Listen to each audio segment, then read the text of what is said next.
L'objectif de l'architecture 4G a été de séparer les différentes fonctions. Contrôle de la partie radio entre l'INADB et le terminal et gestion de la sécurité, de la mobilité dans le MME. Comment permettre à un MME de ne traiter que la partie sécurité-mobilité? Comment permettre à un INADB de se concentrer sur les fonctions de gestion de connexion radio? Telle est la question à laquelle nous allons répondre avec cette vidéo. Tout d'abord, il faut rappeler la notion de plan de contrôle ou plan de commande ou control plane en anglais. On peut définir le plan contrôle comme contenant tous les protocoles, mécanismes et messages permettant de configurer les éléments de réseau, informatique ou de télécom, afin de permettre la fourniture effective d'un service de communication. C'est une définition un peu formelle. Un exemple, le mécanisme d'attachement, tous les échanges de sécurité sont nécessaires pour que le réseau fonctionne correctement, mais en eux-mêmes, ils ne transportent pas des données utilisateurs. Ce sont donc des échanges placés dans le plan contrôle. Pour généraliser, on peut dire que le plan contrôle, ce sont tous les échanges de signalisation. Le dialogue entre un terminal, un UE et le MME est donc uniquement dans le plan contrôle, puisque le MME ne va voir passer aucun paquet de données de l'utilisateur. C'est uniquement des messages de contrôle. Dans le contrôle, on peut distinguer ce qui est gestion de la mobilité, de la sécurité, qui est prise en charge par le MME, et ce qui est allocation de ressources radio, établissement de connexion radio.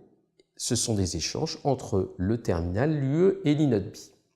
Ces messages, ces protocoles sont extrêmement liés à la technologie radio.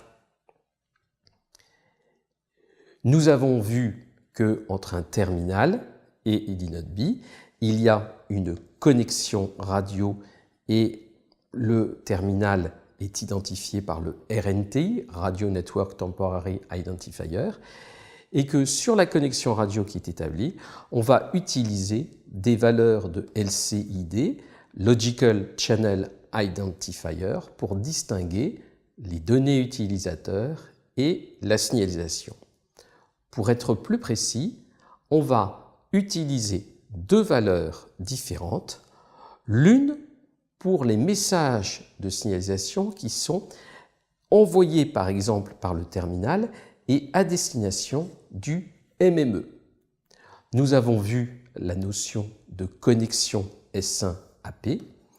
Les messages envoyés par le terminal à destination du MME vont transiter sur la connexion radio et ensuite sur la connexion S1-AP. Bien sûr, la même chose se passe dans l'autre sens pour les échanges du MME vers le terminal. Ces messages, l'ensemble de ces messages forment ce qu'on appelle le Non-Access Stratum, NAS. Les messages NAS, et ça c'est un point très important, sont relayés par l'INADB, mais leur contenu n'est jamais analysé.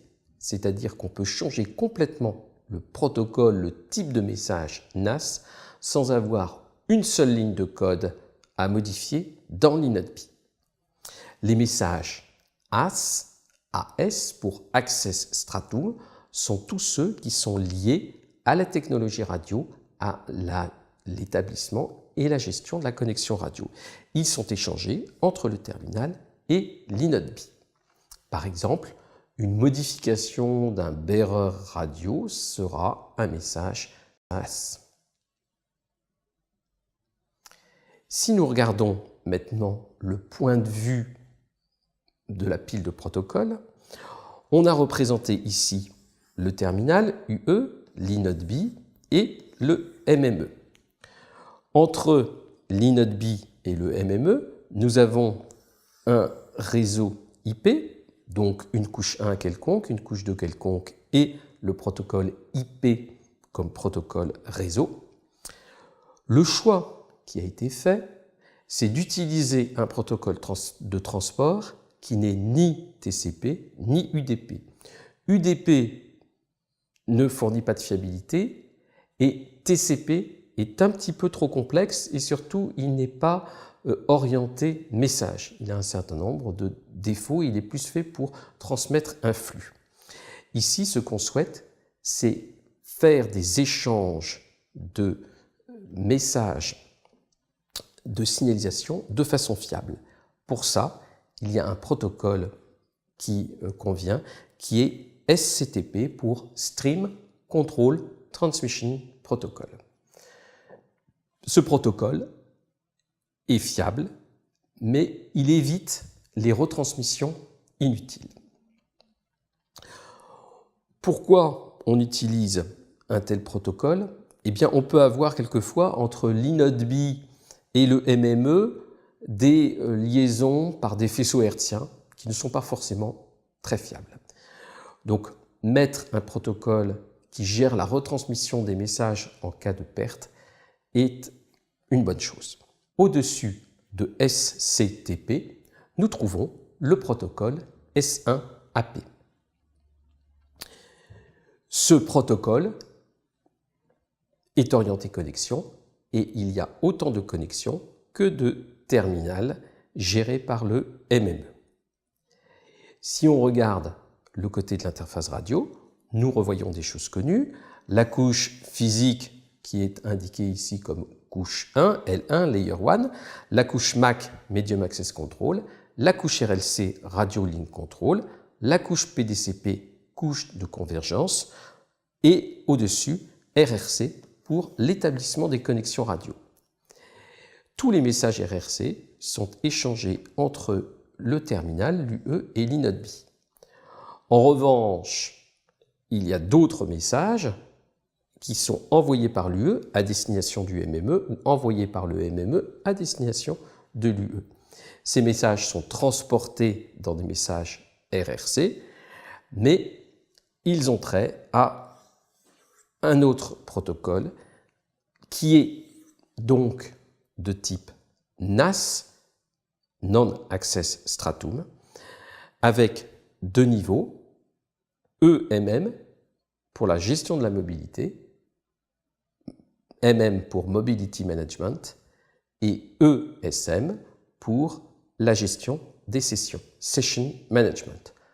Le E voulant dire Evolved et faisant référence au fait qu'on est dans le réseau EPC, Evolved Packet Core.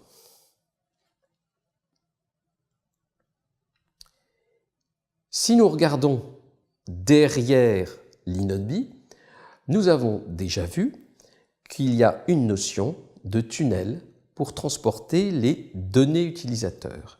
Chaque tunnel est identifié par une paire de TEID.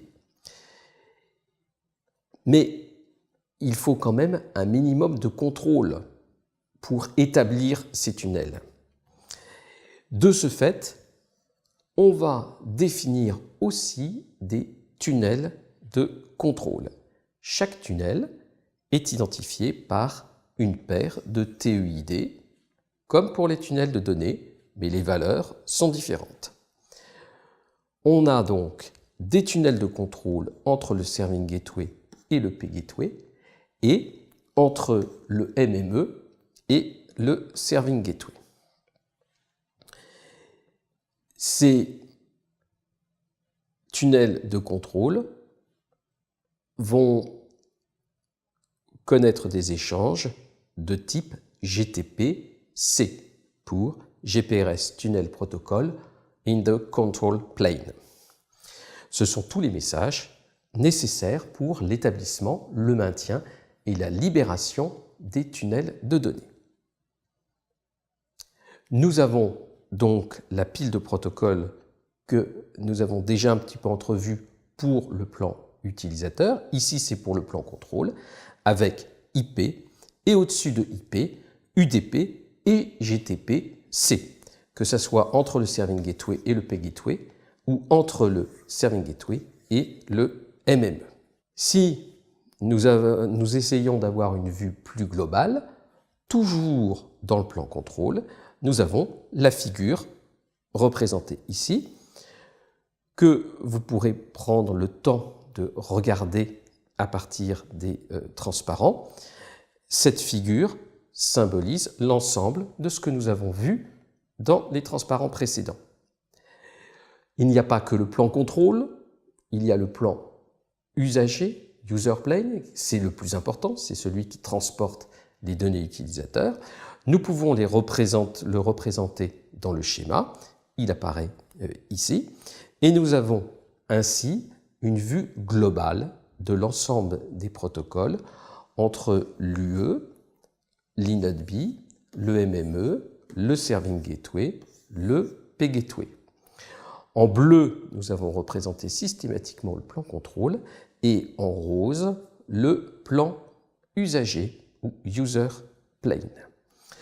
Les messages NAS, Non-Access Stratum, sont donc tous ceux qui sont échangés entre l'INODB et le MME et qui sont retransmis par l'INODB.